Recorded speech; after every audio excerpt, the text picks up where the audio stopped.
Hey kids, it's Jurassic James, and on this Jurassic Explains, we're looking at the largest predatory dinosaur. This has been a request from Paleo Parker, who's a really cool fan and friend. Check out his YouTube channel, and he wanted me to talk about the largest predatory dinosaurs, and here we are. Now, first and foremost, I want to point out that I am preparing for this. I think I YouTube searched largest predatory dinosaurs, and I remember um, being surprised at what came up. So I'm going to take a different approach to this and explain with these guys here. Now, first and foremost, I want to point out when people say people often ask me what is the largest dinosaurs, and I always say sauropods, the long necks. That's one thing that people I think don't understand, that the long necks are way bigger than, well, actually a medium-sized long neck is 40 feet long. Most of the large predators reach around 40 feet long. So that's one thing to point out there. But within Theropoda, the predatory dinosaurs, there are major groups. And I've mentioned this before when I do my videos, how the different families of Spinosaurs and Allosaurs and Carcharodontosaurs and Tyrannosaurs and Raptors and all that. But I want to put in more of a context this time. So this is not all the groups. These are just some of the groups that have the biggest members. And by comparison here. So first and foremost, people think of Tyrannosaurus Rex, and I will note that these toys are not to scale, unfortunately. I got they're the relative scale here, but it's not completely to scale because sometimes they just don't make a really big Spinosaurus. But my analogy here are the Tyrannosaurs are here, the Carcharodontosaurs and Allosaurs right here, and the Spinosaurs, right? And for those of people who understand zoology, and if you don't know, if you take for paleontology, I would suggest young people to get your bachelor's degree in biology and take a lot of zoology classes and anatomy classes.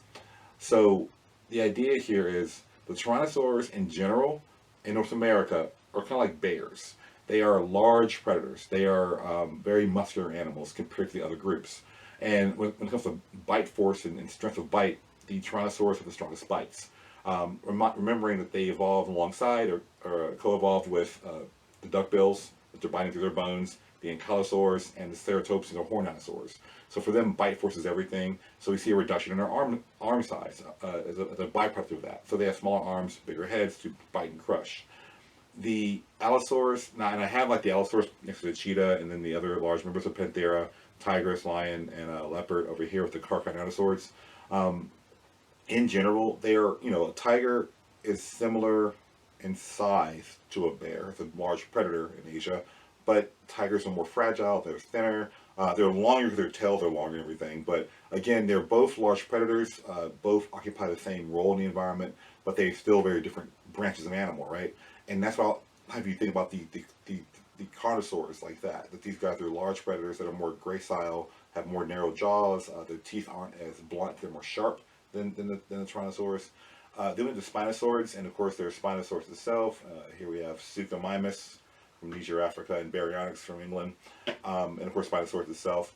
And they are more like crocodilians. Now, again, crocodiles are not mammals, but as far as your ecological influence or their niche in the environment, I would suggest like that connection. And by comparison, I have a raptor, a dromaeosaur, a velociraptor here, and it's a wolf. So like, if you understand mammal evolution, that wolves are in the carnivora, not carnivore like little c, like you eat meat, but carnivore, big C, the order of life. There are two main branches, the felid and canid branch. On the felid branch, we have, of course, the cats. We have smaller cats, big cats, hyenas, mongoose, meerkats. On the canid form, we have bears and seals and raccoons and dogs. So raptors are, in a sense, like the wolves to Tyrannosaurus bears.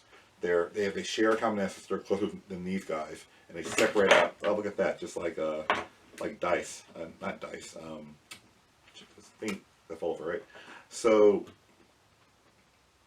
there. So the idea here is that these guys essentially are close related. They're their own branch. They share a common ancestor, but they're still further out here. There's a lot more going on than this. But as far as the largest animals go, people often think it's Tyrannosaurus Rex, and the idea behind that is back in the 1800s, 18 I think 80s, Allosaurus was discovered, and it was the largest predatory dinosaur at the time. Paleontology starts in Europe as we know it, and Europe was a bunch of islands because sea level was higher, and you see smaller predators like Megalosaurus and Eustreptospondylus. And so to go to North America and find Allosaurus, and depending on the species and several factors, these guys are, I think, between 30 feet, well, 23 feet and like 35 feet in many cases. So at the time, it was the largest predator known. In Arthur C. Conan Doyle's Lost World, it was a Allosaurus that was the main antagonist dinosaur. Then in 1905 we found T-Rex, and Tyrannosaurus Rex was at the time the biggest predator in science. And through Chicago is estimated to be about 12 meters, so basically a little over 40 feet, basically. The idea here is that, when I say estimated, because we don't find complete large skeletons. They find enough of them, they compare them to their cousins and say, okay, well, we think about the size. Also, it's a brain to body size range for many dinosaurs.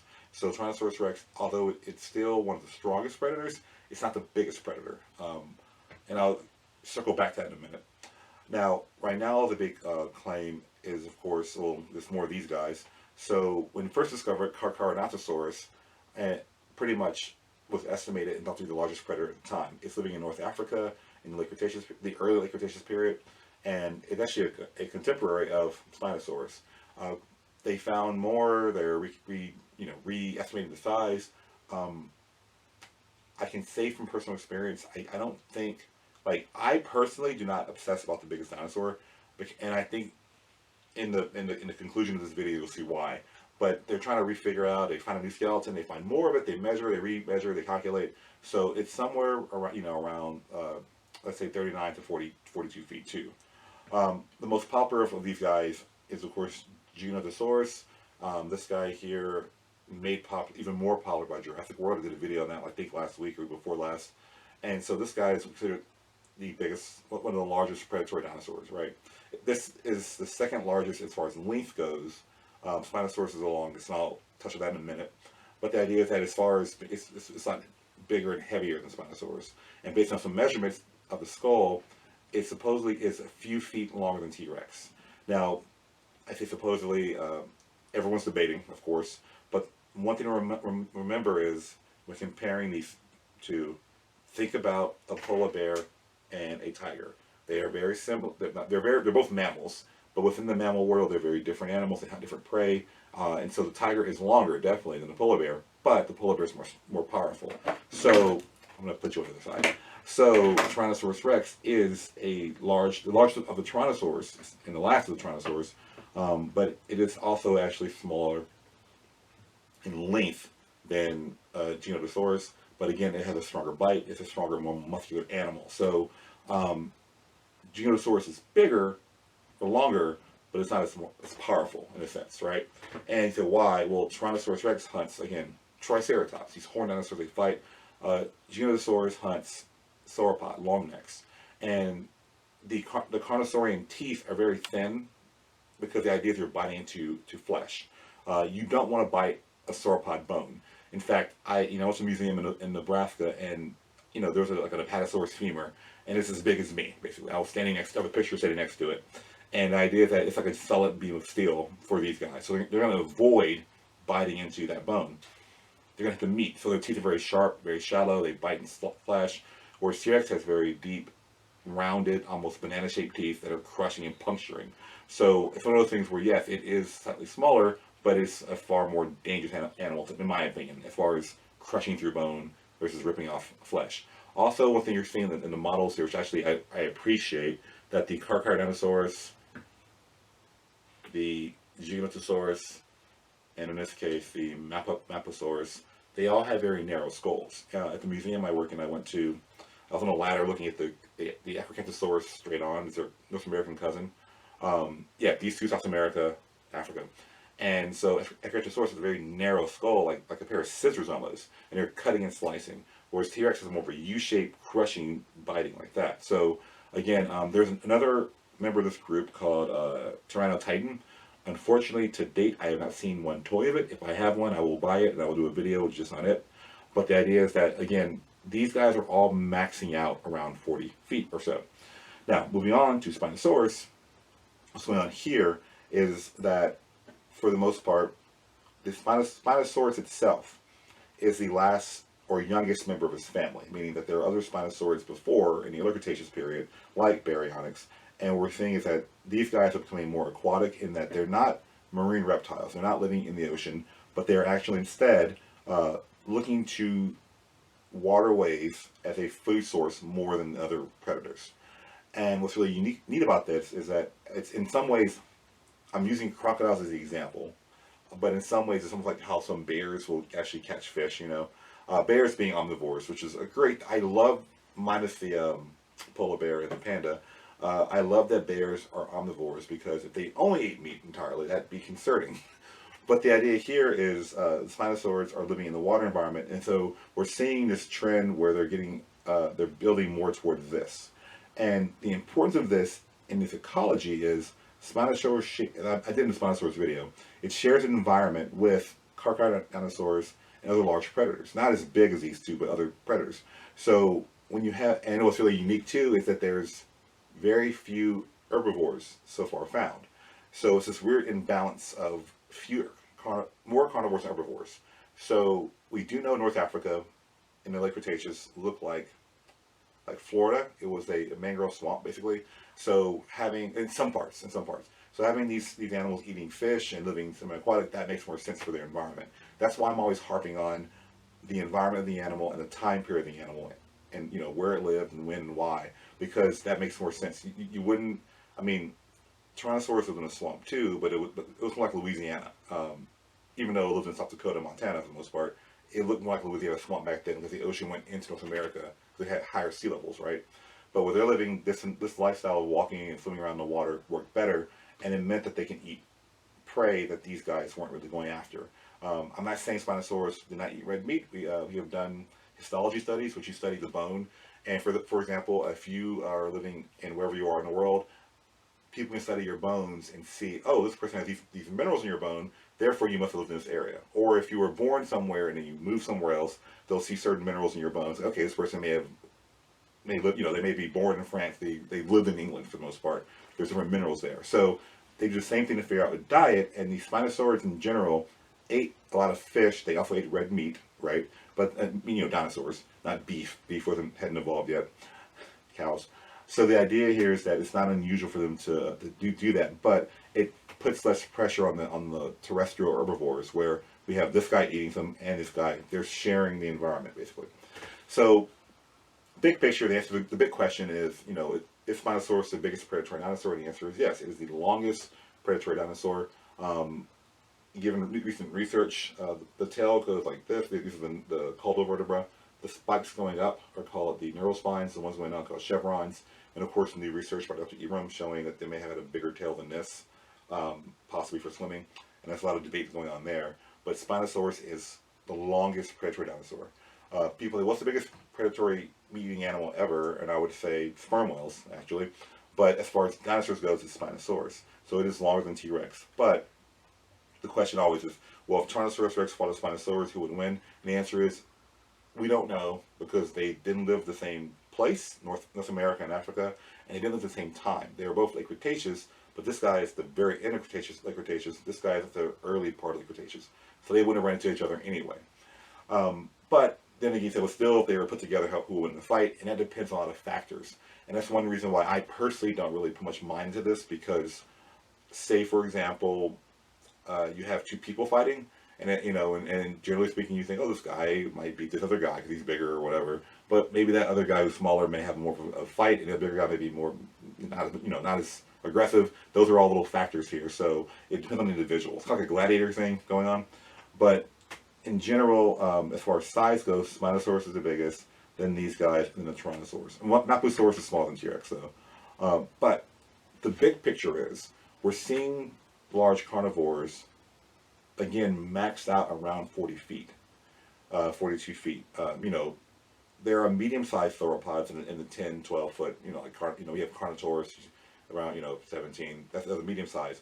But once you get from 30 to 45, that's the average size of the largest carnivores. There are some other species that are out there that are mentioned in other videos, but there are no toys with them, so I can't really show them to you. But the idea is that if you hear about them, many other videos will say, oh, this animal is like a Spinosaurus, or this animal is like a Carnotaurus. So you have an idea what that is when you're looking at other videos.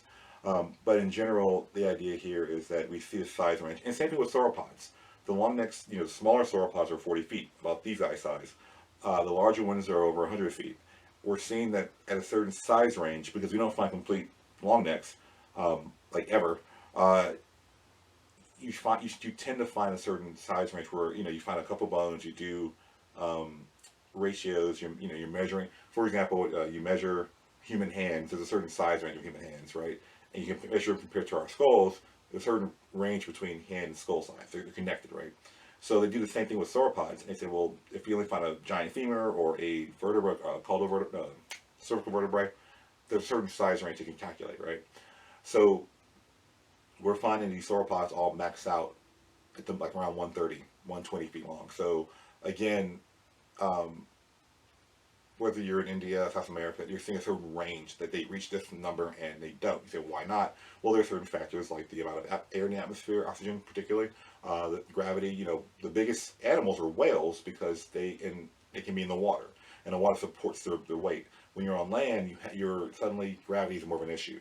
And they'll show a picture of like a really long whale and of this sauropod, and like a graph, and it's next to a blue whale, and yeah, it's longer than a blue whale. But the blue whale is way more massive. It's this giant, thing. So same thing with these guys here is that yeah, they have these long tails, but for example, Spinosaurus, it's elongated because of its lifestyle. It's not that it's more beefy, because Tyrannosaurus Rex is a more beefy predator. Again, this is a really big topic, and I'm trying to keep it short because I know YouTube hates really long videos. But the idea is that I want you to, when you're looking at these groups, think of them like their modern equivalents. That these are like big cats, the Carcharodontosaurus, Giganotosaurus, Mapusaurus, and their smaller friend Allosaurus like Panthera. The Tyrannosaur, Albertosaur, Gorgosaur, and Plesiosaur are like bears, Raptors are like wolves, and Spinosaurus, Nigersaurus, and Baryonyx are like crocodiles.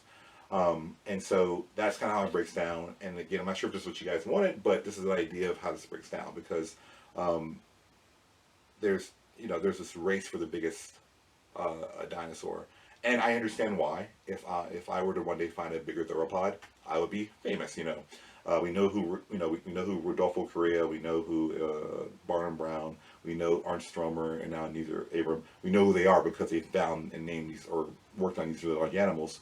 But overall, we see a size range basically, and everything's from below that. But again, as I put out in my other videos, appreciate the animal's lifestyle and environment. So because there's always more than just okay, it's big, but what else about it, right?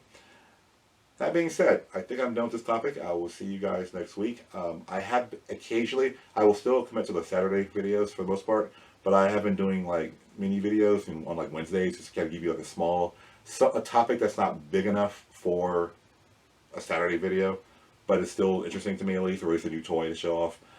So that being said, thank you for tuning in. I'll see you guys later, and be sure to like, subscribe, share, and comment.